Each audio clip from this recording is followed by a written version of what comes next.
MMORPG fans seem to be living in a purgatory of waiting for the next big MMO to save the genre. A while ago, it was Ashes of Creation, and then it was Chrono Odyssey until they actually played the beta. And when I think about why MMOs aren't popping off, there are some really big red flags out there, but I do think there is a lot of things that go into it, which is the discussion of this video. The greatest aspect of an MMORPG, which I'm probably just going to call MMO from now on, is that it is largely undefined. And because of that, the genre has been very diverse in its offerings. It started off as a text-based game with MUDs, to a sandbox game like Ultima Online. And then World of Warcraft led the charge for a lot of linear vertical games.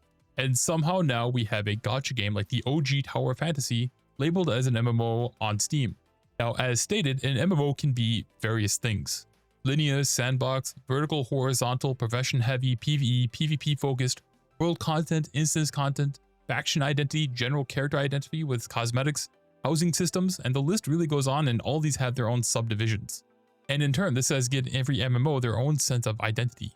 So you could argue that this comes at a downside. This is a genre that is supposed to be a lifestyle game that you play for years. And when a player does that, they become less of an MMO player and then more of a World of Warcraft player, for example. This results in that person aligning their identity of MMO of what their major MMO is. This makes their desires for their next MMO to be basically a modified version or a newer version of what they're already playing. However, that wasn't always the case. The early years of MMOs were often called the Golden Age, because when the genre was in its infancy, developers were allowed a massive amount of creative freedom, and since there was no constitution of what is an MMO, this just led to a lot of innovation. Ultima in a lot of early games was PvP and sandbox. Shadowbane was a game that took a very similar approach, but while in Ultima you were able to take roles in cities via a loyalty system, as per my research, in Shadowbane you were able to control and take over other people's cities by declaring a Bane, which is just a fight for the city.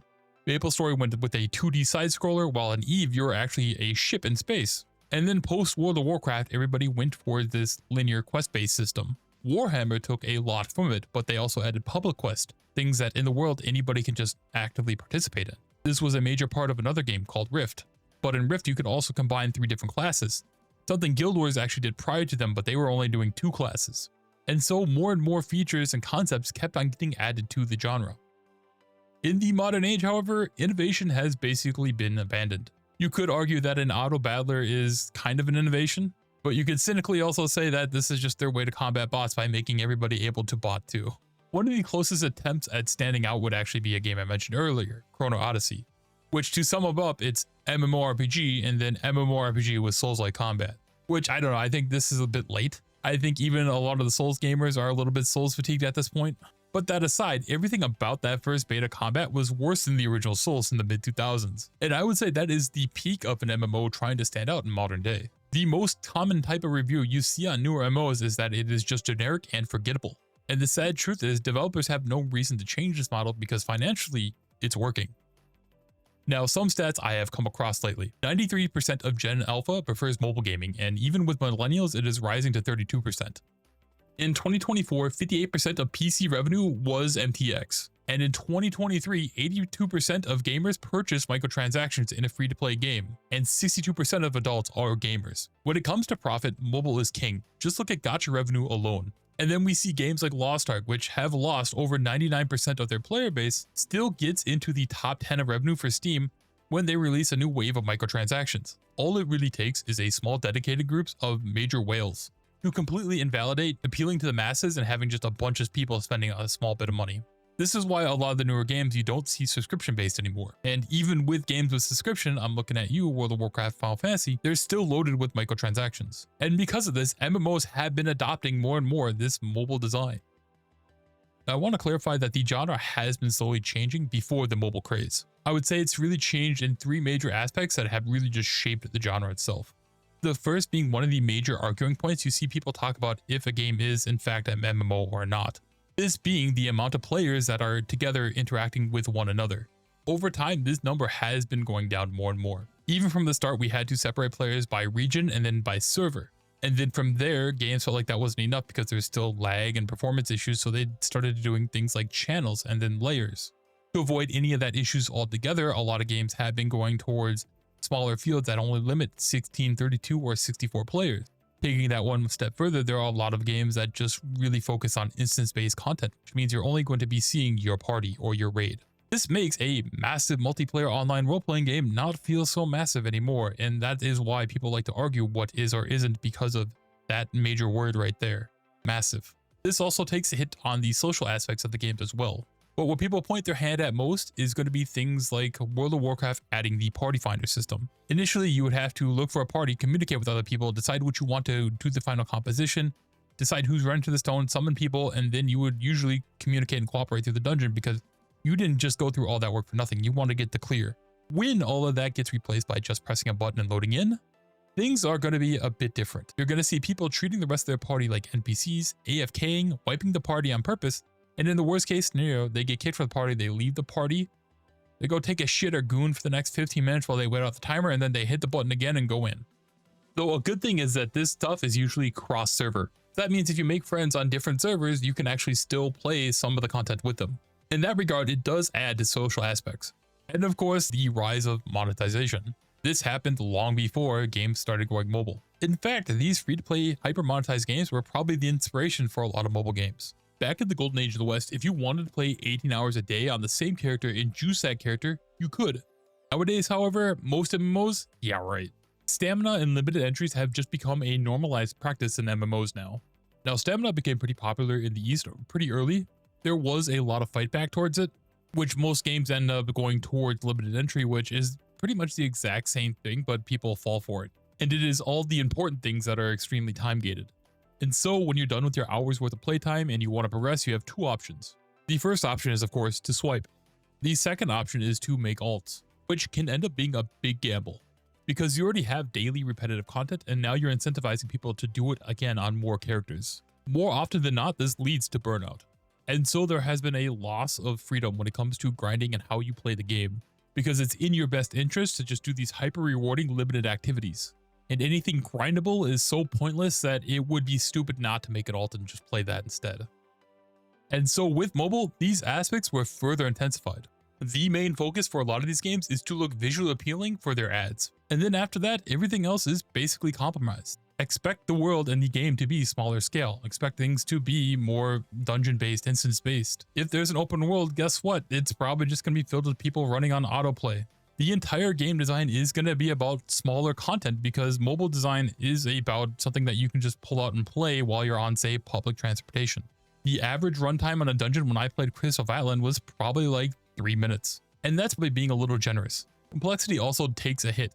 Instead of having this giant screen to put all your skills, expect to see a smaller skill bar with just very limited options. Because these games are designed with mobile first because they know these are the people who are going to spend the most amount of money. And these are going to be the higher part of their player base. A mobile player is likely to just play on mobile, while a PC player will probably still play on mobile from time to time because they have an addiction. And so with MMOs trending more and more to this mobile slop design, it's not a surprise that people are going back to their old MMOs. World of Warcraft, Final Fantasy XIV, RuneScape, even MapleStory has a resurgence. Meanwhile, World of Warcraft, Ion, they're releasing or have released classic servers of their games. WoW Classic brought in not only old people who really want to relive the experience, but a lot of new people to try out the game because of how glazed the game was. And also because streamer content went pretty hard. But again, that only happened because the love for the game initially. There are also just people who gave up on the genre or at least started to play it less. Personally, I am in the latter. Recently, I did a video on The First Descendant. And what this game does is it gives me something MMOs used to give me, and that is a progression I can actually feel through my gameplay. Every time you add a mod towards MP or cooldown, for example, these are going to change your gameplay itself. This is going to allow you to use your skills more often and just change how you do the content. I find this a lot more appealing than a honing system or advanced system where it's just number goes up. Even Vindictus had this system, but they also added attack speed onto the later levels. And attack speed was great because it really changed the gameplay experience. It's decided how much you could do before you had to go to a defensive option. I like upgrades I can feel. I don't really care about my number going up. In fact, in TFT, I'm actually thinking about turning down numbers so I can just look at weak points better and shoot those. Because I care about my accuracy more than I care about the numbers that are cluttering up a small weak point. And I wouldn't be surprised if a lot of League players or Dota players were once MMO players. Earlier, I mentioned that gamers are getting older and the amount of people who do microtransactions has gone up. That is not a coincidence. The average gamer is older because they grew up as gamers. And when you're young, you have more time than you have money. And then when you're older, you suddenly have less time but more money. This makes it a lot easier to convert older players into payers. Meanwhile, the newer generation of gamers are going to be people who grew up asking their parents for V-Bucks every time they go to any store. And the truth is, eventually, this is all that's going to be left. And even in the current economy of MMOs, a quote-unquote dead game, all they need is a small group of whales to survive. And this isn't just about pay to win. World of Jade Dynasty, for example, is not pay to win, however it is hyper monetized. And because of that, there are some compromises. While yes, not pay to win, all the cool cosmetics that they're going to be putting a lot of effort into is going to be something that you're going to have to pay for. And what ends up happening is players and classes become pretty much indistinguishable from one another. And they all end up just kind of looking the same because everybody likes the same few sets basically. Even with the return of known IPs like Ion 2, Terra 2, ArcAge Chronicles, ArcAge has already gone out and said that they're focusing on the game to be single player. I do have one good thing to say about Ion 2. So far, I think they're doing a pretty decent attempt at not completely dumbing down the game for mobile. As you can see, you can still only fit so much on a phone screen, but it's still more than generally what you see on a phone game. But I also think that Ion 1 in a lot of the older MMOs where you could have so many things on your bar was actually just too much. So I do think they're doing a better job than say Crystal Vatland in trying to find the middle ground between mobile and a MMO. The genre is looking pretty cooked. But I also want to say that a game doesn't have to be a 10 out of 10 perfect for you to try it and enjoy it.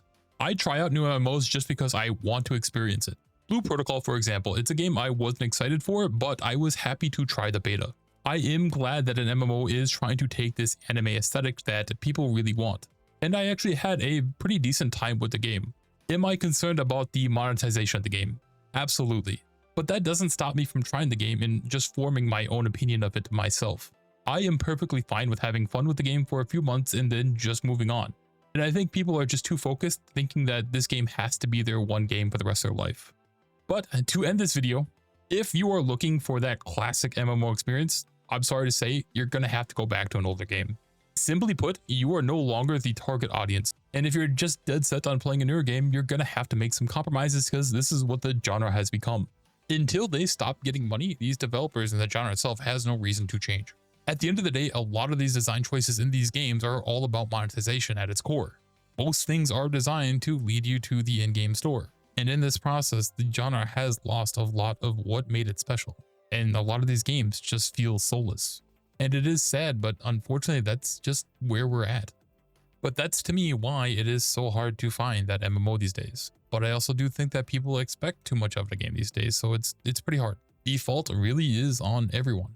So again, my advice is to just try to have your fun where you can, when you can. And that's it. Bye.